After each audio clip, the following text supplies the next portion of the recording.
Binge the full week of The Ray Taylor Show ad-free over at inspireddisorder.com/plus. This is The Ray Taylor Show. Swipe up 168. This is the show where I share my personal opinions on current events. And if you don't like it, go on to tomorrow's episode where I just recap my week. But let's get into it, shall we? Starting off with some sad news. Some inevitable news, and some surprising news. Rest in peace, Betty White, America's grandma, one of the Golden Girls, one of the most lovely, sweet women to be in pop culture for so many years. Is so surprising. I had no idea that Betty White was 99 years old. And so just shy of her 100th birthday, she passed away. Don't know the specifics, but she was old. So there's a lot of things that kill old people these days. Hopefully it wasn't COVID. That would have been... there might be riots. Nah, there probably wouldn't. If Betty White, putting this out there, what do you think? If Betty White died of COVID, right, because she spent Christmas and her relatives were anti-vaxxers, they're big Joe Rogan Experience listeners, and they think that their immune system is enough. And they gave Betty White COVID, and that's what killed her. Would there be riots if we knew that information? I don't know. People love Betty White. I love Betty White, but she's got like a massive following. So this post is the Farewell Betty tributes left on her star on the Walk of Fame in Hollywood. I was a fan of Golden Girls in my childhood, back in the day where there were only 2 or 3 channels available, and that was one of the shows, and I think it played on reruns. So it's just one of those shows that you ended up watching, and I enjoyed the show. I don't know if, there's today that seems like there's a renaissance of love for this show. But she's like one of those people where, it was nice to see a good person just live for 99 years. That's ridiculous. We should all be so lucky. We should all be so lucky. I mean, she was one of the sweetest humans, and she's one of the people, despite being 99 years old, she's unlike most people who use... born in a different generation, born in a different time. It was a different time. You don't hear about the stories of Betty White being racist, being a bigot, being any of the hateful things that everybody loves to use it was a different time. She was always a positive, sweet person. And I don't know, I would imagine her biography is an amazing ride, an amazing read. And hopefully it would be cool for, I think Aaron Sorkin does like biopic type of movies pretty well, because he doesn't try to condense a life into a 2-hour movie. He just kind of chooses a story. Like I recently watched Being the Ricardos, I think it's called, about Lucille Ball and Desi, and they're doing their show. And it follows them in like a week of their life, but it really, through the storytelling and the writing, is able to flesh out who these people were and what they were about in a way that most biopics don't do.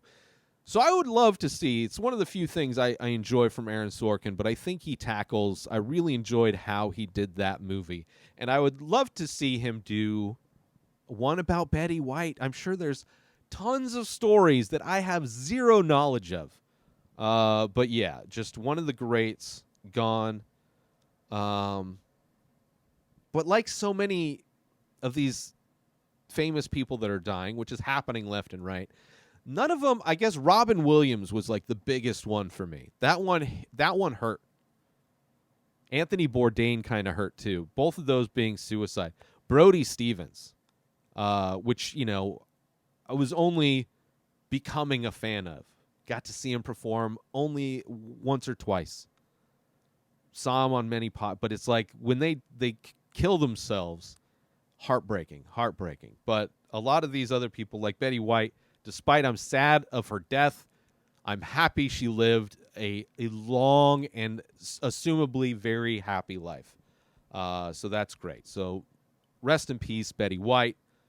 And for those that are really sad and mourning about her, she was like your hero. I mean, you picked a good hero.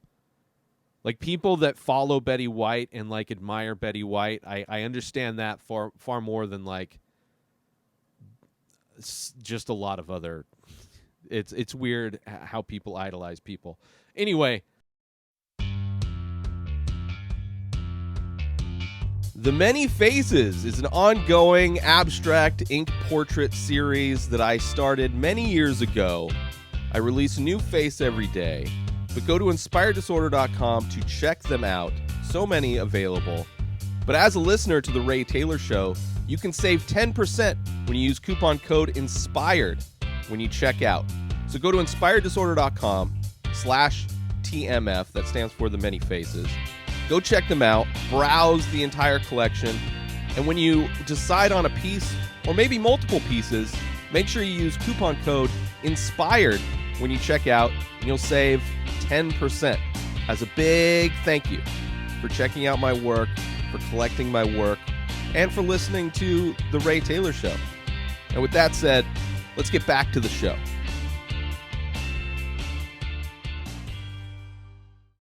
let's move on to some more bad news. I mean, that's just what happens in our reality. We're just surrounded by bad things happening all of the time, more often, right? A pandemic that seems to be ongoing. You know, it's like Zack Snyder's career. It's just destroying reality left and right. And it's supported by the reason why it's able to flourish and keep going on is because of these mindless people that don't want to. No, I don't mean to anyway, but it's pandemic. We got just the weather, climate change. Don't look up. Really showing its face. You know, the pandemic, part of climate change. As the climate warms up, we're going to see more and more viruses flourish. We're going to see more and more wildfires. We're going to see more and more floods. We're going to see more and more earthquakes. All of the bad weather things that we're going to, tornadoes, hurricanes. This is more of it. And what happened in Colorado, which is near Denver, it was between Denver and Boulder, this town called, it's Boulder County. This doesn't say what actual, but it's like between Denver and Boulder, this community. A lot of houses, 1,000 houses, thousands of homes on fire. I mean, you see in these pictures, the before and after, it's just, the bottom picture looks like the intro to Weeds, that show where the mom sold weed, and that song, the tiny boxes. It's just like your standard track home community where all the houses are the same. It almost looks like if that were a community in the desert, that would be like a gated community where it's all planned out, clearly the same developer. But then the top picture is just everything burnt to the ground. Everything burnt and gone. And it's crazy. I only lived in Denver for 2 years. I loved Denver. I loved the people of Denver. I really enjoyed the 2 years and think fondly of those 2 years quite often. And and this happened like on Christmas Eve or the day after Christmas. I forget exactly what day this happened. And it might say, it doesn't look like it says. But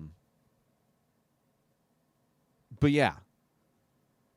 A time when generally you get some snow, which apparently this was a record year for Denver.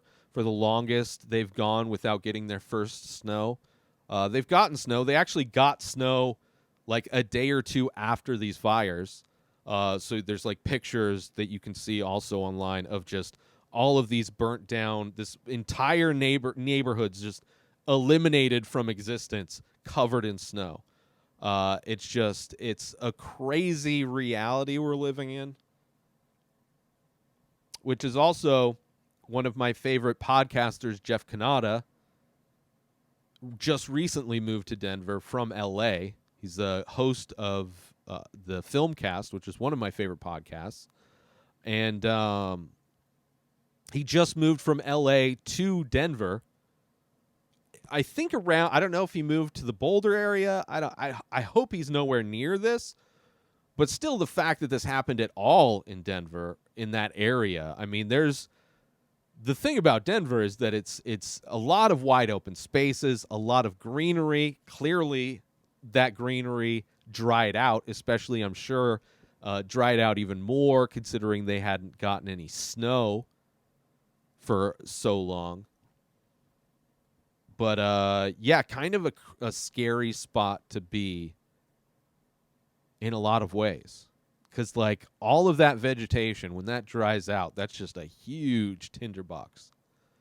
But, yeah, I love Denver, and that's a tragic thing that's just happening everywhere. And that's the crazy thing, is that Jeff Kanata moved from California because he was in L.A., moved because of the wildfires, because of the earthquakes, because of the constant drought that we're constantly huge issue, you know?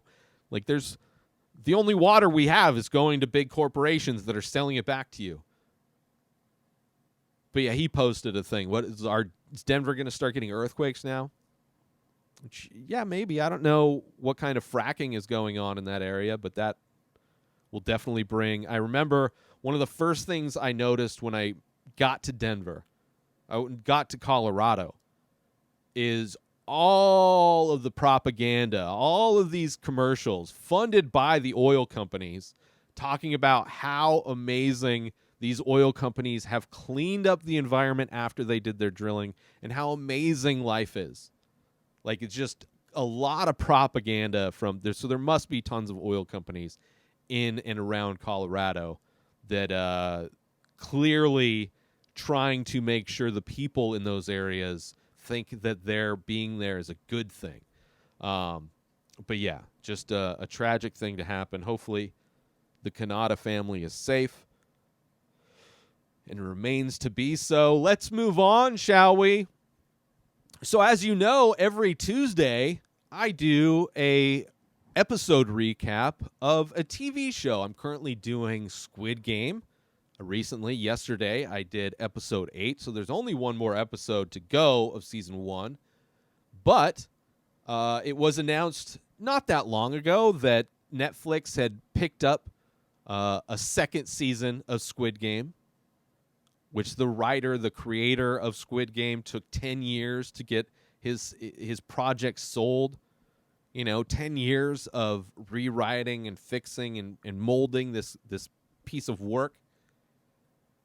Finally got picked up by Netflix. One of the biggest shows in the history of streaming services. Also Korean language show, which I guess they have it dubbed in all the other languages, but I'm not a big fan of dubbed. I actually love the sound of the Korean language, and it's fun. I'd love to learn, like, if I was going to learn a language, I'd love to learn Korean. And one of my best friends growing up was Korean, so it's a language that I remember learning a couple words here and there when we lived together. But anyway, Squid Game creator Hwang Dong-hyuk is already in talks for a season 3. So apparently, I'm sure he after the release of season 2, which he directed every episode, which is amazing, wrote and directed everything. It's just an auteur of TV. Took time off. He was exhausted. Wasn't even sure if he wanted to do it. But, you back that money truck up. And he probably came up with like a cool 3-season arc. Which another show that I've done episode recaps of, Ted Lasso, was planned to have a 3-season arc for their show. which I wonder. It would be nice if more shows, which is kind of a UK kind of a way of producing shows, where they do a lot less of production of the shows don't run for 9 years in a lot of other places like they do in the U.S., where the U.S. just likes to wring every last penny out of every piece of art. You know, you got 20 A Nightmare on Elm Street movies. You got Halloween movies that are still being made. You got Friends going for like 20,000 seasons. You got all of these things where it's just like, let's just do more and do more, and like everything ends up getting bad. Sometimes it picks back up. You know, you'll get a Wes Craven's New Nightmare or whatever, and it kind of reinvigorates the series. But in the end, I hope that the trend becomes something similar to what Ted Lasso. Like, if Ted Lasso ended after season 3, I would be cool with that. I also wouldn't be surprised. Like, that's kind of a show where I could see them just keep going, because it's a big moneymaker for, I'm sure, one of the biggest draws for Apple TV Plus. But yeah, for Squid Game, I would love it if it's just a 3-season arc. That would be perfect. That would be perfect. And I think they can do a lot with that, because it's a show where there's a lot of unanswered questions. For those that have seen the show, like we don't know what happened to the cop. Did he survive? Did his evidence ever get sent? What is Gi-hoon going to do? All of these questions unanswered, clearly setting up for more. So I'm stoked to some good news, right? Some good news.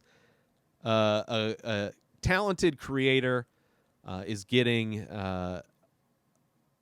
rewarded after a decade of like rejection, a decade of like grinding, a decade of sacrifice.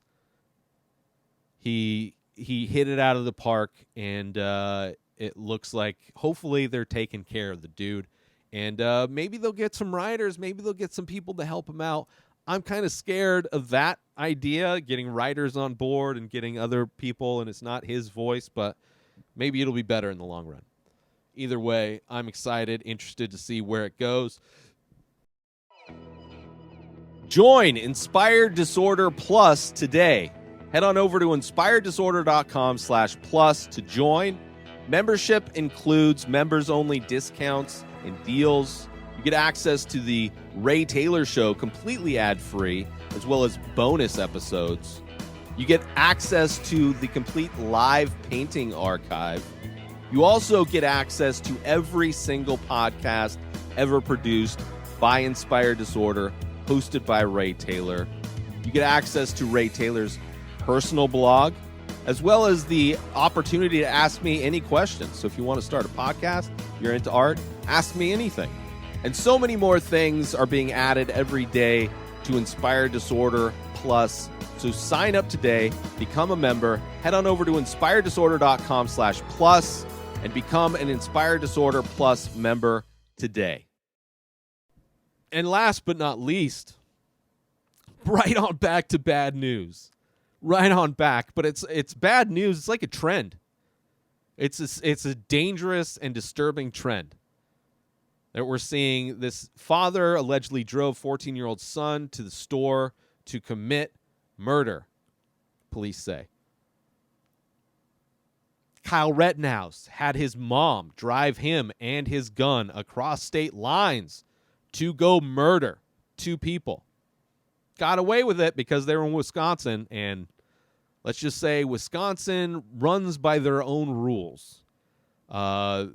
Clearly, like their justice system was really exposed with making a murderer, and just confirmed with the Kyle Rittenhouse trial.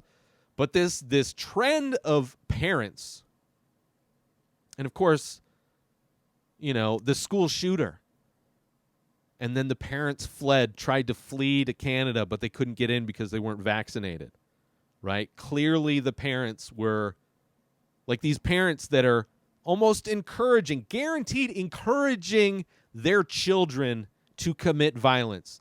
They are training their kids to be domestic terrorists. These parents, because they're too chicken shit to do it themselves or whatever. They want their spawn to do it. They want their spawn to go out there and end life that they don't feel is worth living. Not a good trend. These little terrorist families training their kids to go commit mass murder and then sending them out to go do it. And now that we see that one of them got away with it, not only did Kyle Rittenhouse get away with murdering 2 people and shooting a third, not only did he get away with murder, clear and present murder, the fact that he got away with self-defense is bullshit to anybody that's living in reality. Not only did he get away with it, but he is now being promoted and propped up as some kind of fucking hero by the conservative party, the GOP. He's the biggest star in their thing because they love killing people that want to exercise their First Amendment. Because the only amendment to them is the Second Amendment. And the Fifth when they get caught. But the Second Amendment is they'll die for the Second Amendment, as if God himself came down to the world and wrote down the Second Amendment. Posing in front of their Christmas trees with semi-automatic rifles, their whole family. Right? This trend of parents encouraging just this love of guns, encouraging these people, propping up these people like Kyle Rittenhouse who use their guns to commit murder. We're like probably months away before some school shooter is the next Kyle Rittenhouse. I will not be surprised at all if school shooters become the new celebrities for the GOP. Because, like, he's fighting against critical race theory.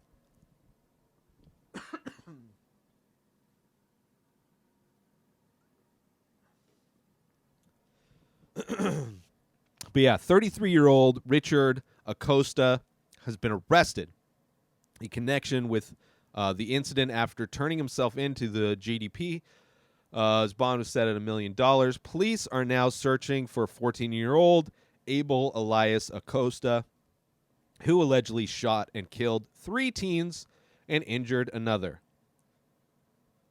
So this is the kind of parenting that is like embraced by a huge portion of the population of this country. It's insanity. This guy is smiling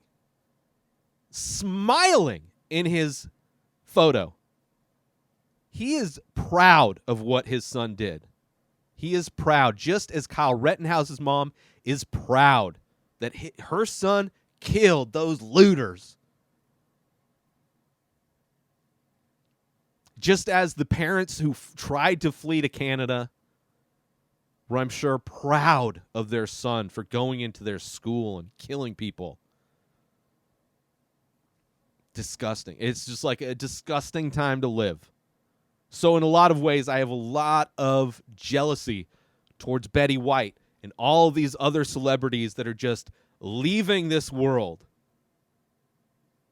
at like the perfect time where everything's just going to shit day by day. Domestic terrorists are becoming celebrities. School shooters are being defended by Fox News. Parents are smiling in their freaking, what are those photos called? Mugshot. Parents smiling in their mugshot after driving their 14-year-old child to murder 3 people and shoot another. It was 3, right? Yeah, 3. Allegedly. Whatever. I'm sure. Grassy Knoll. That was the other one. Oh, Grassy Knoll. It's disgusting. It's disgusting. So anyway, how about we do some shout-outs and we get out of here, shall we? Shout out to ABC News. Shout out to Vice, or sorry, not Vice. Shout out to View, Colorado. Great account if you love to see the scenery of Colorado, sometimes the devastation. And shout out, as always, to Slash Film. Great website, great movie news, great entertainment news.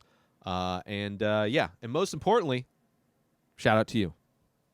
New episodes of The Ray Taylor Show come out every single day. Subscribe on YouTube and everywhere our podcasts are found. Binge the full week over at inspireddisorder.com/plus. Buy Ray Taylor Show merch over at inspireddisorder.com. And follow the show on Instagram at Ray Taylor Show. Have a wonderful day, everybody. Peace out! Today is the day where you wake up and you realize that everything that you've been dreaming about, everything that you've been wanting, every goal and wish and hope that you've ever had can become real. Dreams can come true. What you manifest in your mind, you can bring to reality.